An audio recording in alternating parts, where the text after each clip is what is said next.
مين فينا بيحب الكذب ولا الكذابين؟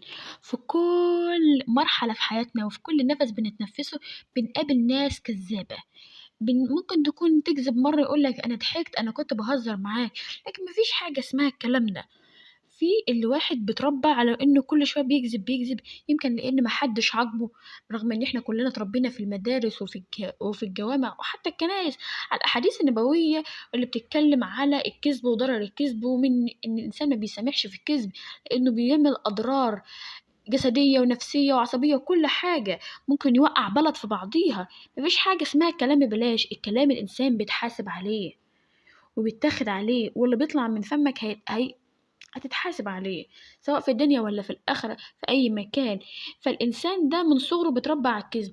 الإنسان لما بيكذب أنت بتحس إن أنت ضعت، دماغك ضاعت، ومش هتأمن له بعد كده. اللي هيكذب مرة هيكذب التانية والتالتة، ومهما كذب انت مش هتكتشفه، لانه بيبقى ممثل بارع. الممثل بيبقى عنده سكريبت ومخرج، بتبقى انت عارف ان هو بيكذب بس كذبة انت قابلها، لكن الكذاب ما عندوش. الكذاب هو نفس الحرامي. الحرامي بيسرق حاجة وفي نفس الوقت عشان يداري على سرقته بيكذب.